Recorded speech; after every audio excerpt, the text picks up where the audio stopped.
এরপরে ফাংশনালিজম স্কুলটা, যেটাও 1896-এই এস্টাবলিশ করেছিলেন William James. William James Charles ডারউইনকে দেখে ভীষণ ইন্সপায়ার্ড ছিলেন।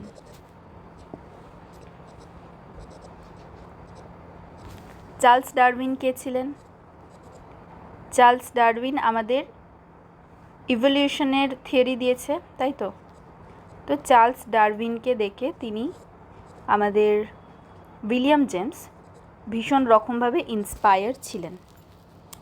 তিনি মনে করতেন যে আমরা মাইন্ডের যে ফাংশনটা সেটা মেজার করতে পারবো কনসিয়াসনেস থেকে। উল্টার মতাদর্শন এটাই ছিল যে আমাদের কনসিয়াসনেসের রোলটা কী, রোল অফ কনসিয়াসনেস, আমাদের মাইন্ড কীভাবে কাজ করে।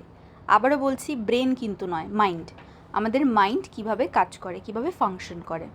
উইলিয়াম জেমসের একটি বই আছে যেখানে তিনি ছোট ছোট কনসেপ্ট, সাইকোলজির কনসেপ্টগুলো তিনি তার সারা জীবন ধরে যা কিছু কনসেপ্ট বুঝেছেন, যা কিছু কনসেপ্ট দিয়েছেন, সেটা একটা বইয়ে তিনি লিখে গেছেন, যেটা হচ্ছে প্রিন্সিপালস অফ সাইকোলজি। এটা উইলিয়াম জেমসের লেখা বই, যেখানে তিনি সাইকোলজির ব্যাপারে, সাইকোলজির প্রিন্সিপালসগুলোর ব্যাপারে অনেক কিছু লিখে গেছেন, ফার্স্ট বুক। তো এখানেই তিনি মেনলি রোল অফ কনসিয়াসনেসের কথা বলেন। চার্লস ডারউইনের থেকে তিনি কিভাবে ইন্সপায়ার ছিলেন।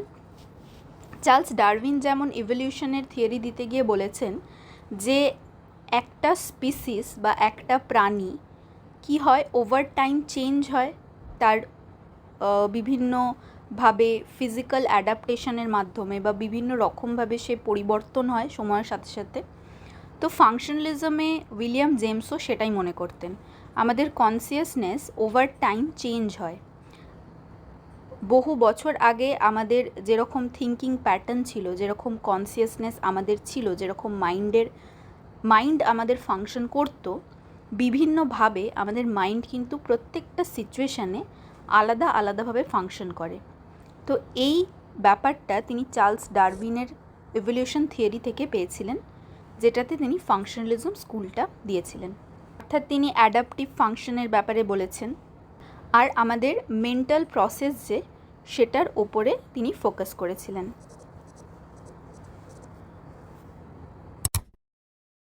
ফাংশনালিজমের পরে যে স্কুলটার ব্যাপারে আমরা জানবো সেটা হলো সাইকো অ্যানালিসিস, যেটার ফাউন্ডার হলেন সিগমন্ড ফ্রয়েড। সিগমন্ড ফ্রয়েডই প্রথম আমাদের মাইন্ডকে 3টি ভাগে ভাগ করেছিলেন। প্রথম ভাগটাকে উনি নাম দেন কনসিয়াস মাইন্ড, দ্বিতীয় ভাগটিকে উনি নাম দেন প্রিকনসিয়াস মাইন্ড, এবং তৃতীয় যে ভাগটা সেটাকে উনি নাম দেন আনকনসিয়াস মাইন্ড। এবার তোমাদের মনে এটা প্রশ্ন আসতে পারে যে এখানে হঠাৎ আমরা আইসবার্গ নিয়ে কেন পড়ছি, আইসবার্গের ছবি দিয়ে মাইন্ড কেন বোঝানো হয়েছে। তো সিগমন্ড ফ্রয়েড আমাদের মাইন্ডকে একটা আইসবার্গের সাথে তুলনা করেছিল। আইসবার্গ তোমরা অনেকে দেখেছো, এই ছবিতেও তোমরা দেখতে পাচ্ছ। মেনলি আইসবার্গের যে ওপরের পার্টটা সেটা খুব অল্প পার্ট, আর নিচে যেটা জলের তলায় আছে সেই পার্টটা হলো অনেকটা বড়, তাই তো? তো সিগমন্ড ফ্রয়েডও আমাদের মাইন্ডকে এইভাবে অর্থাৎ আইসবার্গের সাথে তুলনা করেছেন। উনি বলেছেন অনেকটা কম অংশ জুড়ে আমাদের কনসিয়াস মাইন্ডটা থাকে। কনসিয়াস মাইন্ড মানে কি? ধরো এই সময় তুমি যে ইউটিউব ভিডিওটা দেখছো, তুমি যে এই পড়াটা বুঝছো, এটা তুমি কনসিয়াসলি বুঝছো, চেতনভাবে বুঝছো, তাই তো? চেতন অবস্থায় বুঝছো, তুমি মনোযোগ সহকারে শুনছো। তো এই কাজটা হচ্ছে তোমার কনসিয়াস মাইন্ডের দ্বারা। অর্থাৎ পরিবেশ থেকে বর্তমানে তোমরা যা কিছু ইনফরমেশন গ্রহণ করছো সেই পুরোটা হচ্ছে আমাদের কনসিয়াস মাইন্ডের মধ্য দিয়ে হচ্ছে। নেক্সট হচ্ছে প্রিকনসিয়াস মাইন্ড। প্রিকনসিয়াস মাইন্ড আমাদের আনকনসিয়াস মাইন্ডের আর কনসিয়াস মাইন্ডের মিডিল বরাবর করে অবস্থিত। অর্থাৎ এখানে আমরা যদি একটা লাইন টেনে দিই তাহলে প্রিকনসিয়াস মাইন্ড এইটুকু অংশ জুড়ে থাকে। ধরো আমি তোমায় প্রশ্ন করলাম, তুমি তোমার আগের বছর জন্মদিনে কি করেছিলে, সেটা তুমি মনে করতে পারবে তো? হয়তো এক্ষুনি তোমার মনে পড়বে না, কিন্তু কিছুটা সময় নিলে তুমি এটা মনে করতে পারবে। তো এই রকম যাবতীয় ইনফরমেশন আমাদের প্রিকনসিয়াস মাইন্ডে থাকে, অর্থাৎ যেগুলো সহজে অ্যাভেলেবল নয়, কিন্তু আমরা যদি একটু চেষ্টা করি সেটাকে আমরা মনে করতে পারবো, রিকল করতে পারবো। এই সমস্ত ইনফরমেশনগুলোকে বলা হচ্ছে প্রিকনসিয়াস মাইন্ড, যেটা ইজি টু রিমেম্বার নয়, কিন্তু একটু যদি চেষ্টা করি আমরা মনে করতে পারবো। আনকনসিয়াস মাইন্ড কি? ধরো আমি তোমাকে বললাম 17th অক্টোবর 2018 তুমি ঠিক কী করেছিলে একটু বলো তো। তুমি কি বলতে পারবে? পারবে না, কারণ সেই দিনটা কোনো স্পেশাল দিন তোমার জন্য ছিল না। বা একটা হঠাৎ আমি ডেট বলে তোমাকে জিজ্ঞাসা করছি যে সেদিন তুমি কি করেছিলে, তুমি তো সেটা মনে করতে পারবে না, তাই তো? কিন্তু সেই দিনটা বহু বছর আগে, সেই দিনটা তো তুমিই কাটিয়েছিলে। তাহলে এই সমস্ত ইনফরমেশনগুলো যেগুলো আমরা মনে করতে পারবো না, সেগুলো আমাদের আনকনসিয়াস মাইন্ডে থাকে, বা যেগুলো আমরা মনে করতে চাই না, এরকম ইনফরমেশনও আমাদের আনকনসিয়াস মাইন্ডে থাকে। যে ইনফরমেশনগুলো আমরা কখনোই চাই না যে আমাদের মনে আসুক, যাতে আমাদের বর্তমানটা না ঘেটে যায়। অর্থাৎ বিভিন্ন সাপ্রেসড করে দেওয়া ইনফরমেশনগুলো যেগুলো আমরা চাই না মনে করতে, সেই সমস্ত ইনফরমেশন আমাদের আনকনসিয়াস মাইন্ডে থাকে। তাহলে এবার কনসিয়াস, আনকনসিয়াস আর প্রিকনসিয়াস মাইন্ডের স্ট্রাকচারটা আইসবার্গের সাথে তোমরাও মেলাতে পারছো কি? কনসিয়াস মাইন্ড যেটা তোমরা বর্তমানে দেখছো, বুঝছো, সেটা তো অল্পই, তাই তো?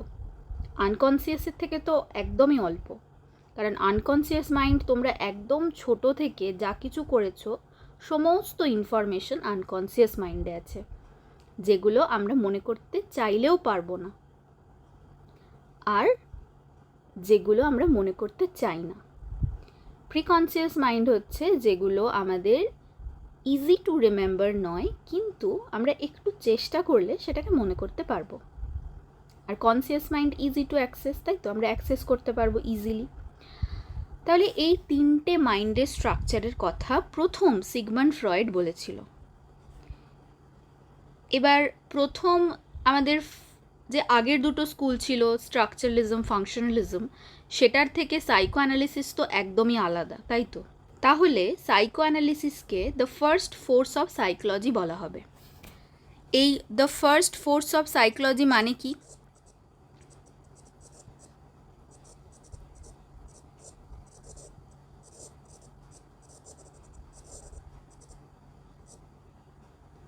ফার্স্ট ফোর্স অফ সাইকোলজি মানে হলো এই সাবজেক্টটা সাইকো অ্যানালিসিস স্কুলটাতে প্রচুর ফেমাস হয়েছিল, অর্থাৎ নন সাইকোলজিক্যাল ব্যাকগ্রাউন্ডের পার্সনরাও সাইকোলজির ব্যাপারে জানতে শুরু করেছিল এই 1900 সালে, যখন ফ্রয়েড এই প্রথম এই কনসেপ্টটা দিয়েছিল। ফ্রয়েডের আরও অনেক কনসেপ্ট তোমরা পড়বে, পার্সোনালিটি থিওরির ব্যাপারে পড়বে, ইগো সুপার ইগোর ব্যাপারে পড়বে। তো এই ব্যাপারগুলো প্রথম ফ্রয়েড বলেছিল, একটা অন্য রকম ধারণা দিয়েছিল সাইকোলজির। আচ্ছা, বাংলায় এগুলোকে কনসিয়াস মাইন্ডকে বলা হয় চেতন মন, প্রিকনসিয়াসকে বলা হয় অর্ধচেতন,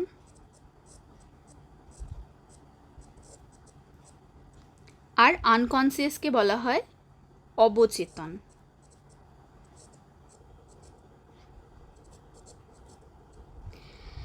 আচ্ছা, এই গেল আমাদের ফ্রয়েডের থিওরি। সিগমন্ড ফ্রয়েডের ব্যাপারে আমরা অন্য আরেকটা ভিডিওতে অনেকটা ডিটেলে জানবো, কারণ ফ্রয়েডের ব্যাপারে জানতে গেলে এই ছোট্ট ভিডিওতে হবে না, একটা পুরো গোটা দিন লেগে যাবে ফ্রয়েডের ব্যাপারে কথা বলতে গেলে। তো মেনলি আমরা এইটুকুর ব্যাপারেই জানবো আপাতত। তিনি মাইন্ডের এই স্ট্রাকচারের কথা বলেন।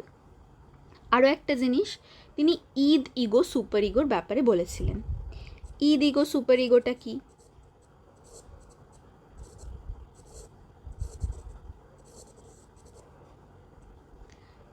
আবার ফিরে আসি আইসবার্গের ছবিটাতে। ফ্রয়েড আমাদের এই তিনটে মাইন্ডের স্ট্রাকচারের তো কথা বলেইছেন, আর উনি বলেছেন আমাদের বিভিন্ন ফোর্স হয়, সাইকোলজিক্যাল ফোর্স এই মাইন্ডের মধ্যে আছে। সেই ফোর্সগুলোর নাম হলো ইগো অ্যান্ড সুপার ইগো। আচ্ছা, তো ঈদটা কি? ঈদ, যেটাকে বাংলায় কি বলা হয়? ইদম।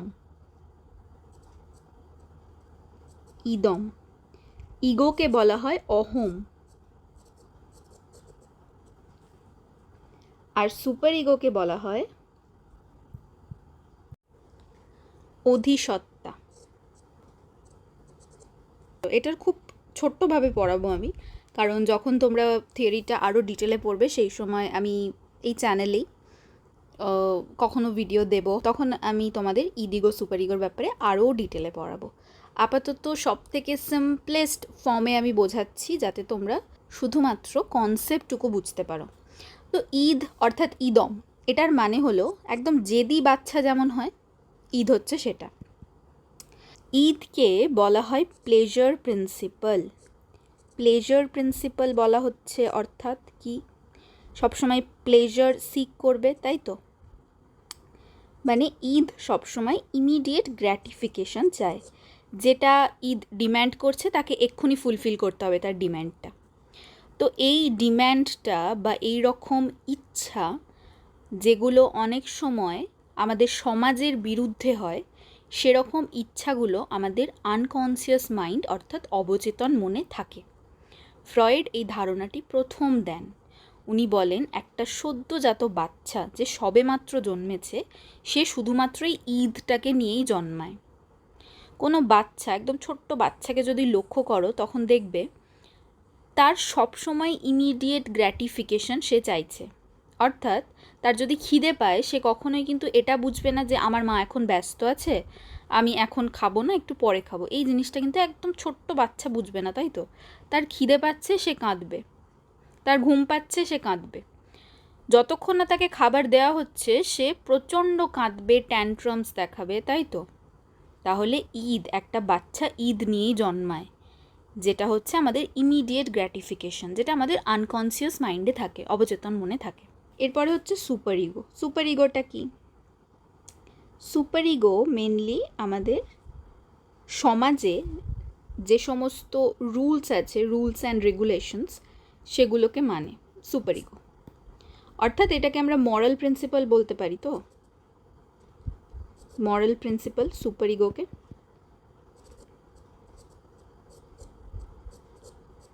তো এটা মেনলি আমাদের কোথায় থাকবে? এটা আমাদের কনসিয়াস আর আনকনসিয়াস মাইন্ডে দুটো জায়গাতেই থাকে, ইদিগো সুপার ইগোর মধ্যে সুপার ইগোটা। তো এই মরাল, এটাকে মরাল প্রিন্সিপাল কেন বলা হয়? কারণ ফ্রয়েডের মতে একটা বাচ্চা যখন বড় হয় ধীরে ধীরে, তখন মেনলি তো সে ঈদ নিয়ে একটা বাচ্চা জন্মাচ্ছে, তারপরে সে যখন ধীরে ধীরে বড় হচ্ছে তার এই সুপার ইগোটা ডেভেলপড করে। ঠিক আছে? তার মানে কিন্তু এটা নয় যে প্রথমে ঈদ নিয়ে জন্মাচ্ছে বাচ্চারা, তারপরেই তার সুপার ইগো ডেভেলপ করে যাচ্ছে, সেটা নয়।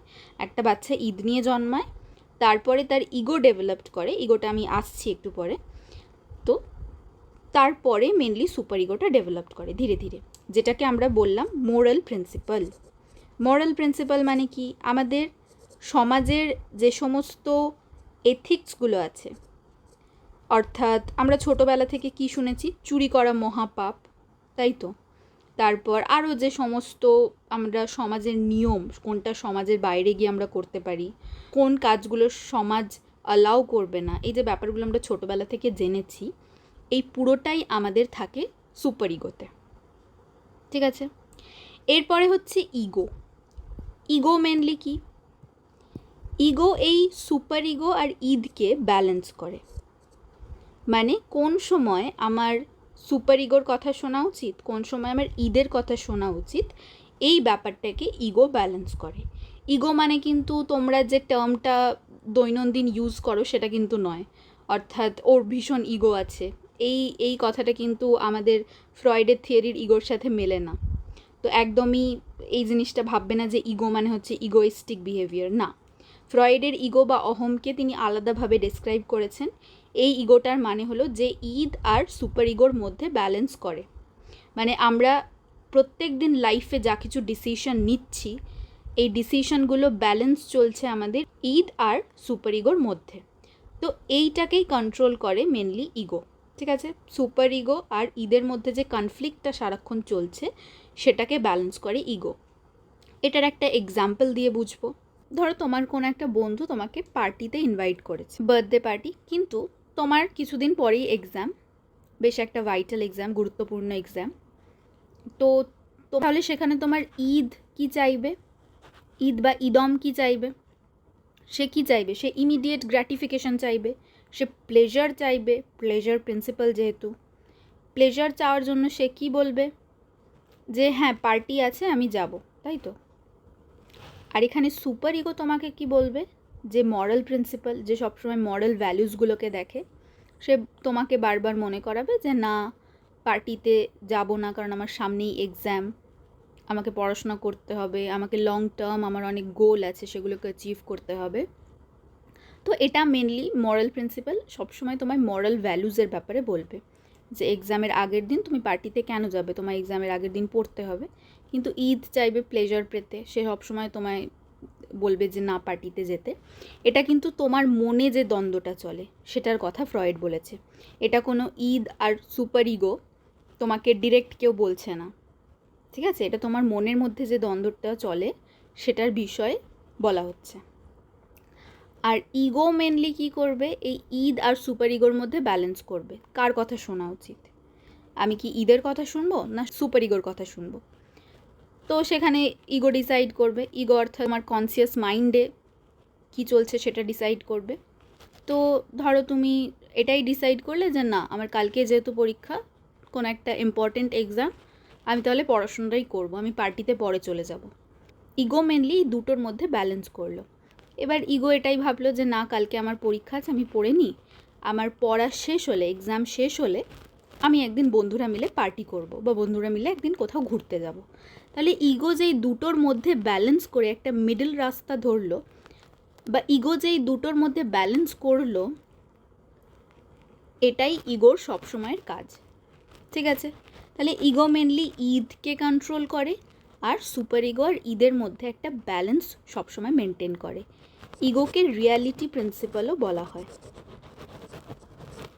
ফ্রয়েড মনে করতেন যে আমাদের পার্সোনালিটিটা শেপ হয় আমাদের চাইল্ডহুড এক্সপিরিয়েন্স থেকে। একটা বাচ্চার চাইল্ডহুডে কীরকম এক্সপিরিয়েন্স গেছে সেটাই পরবর্তীকালে তার পার্সোনালিটিটা কীরকম তৈরি হয়েছে সেটা ডিসাইড করবে। এটা ছিল ফ্রয়েডের কথা।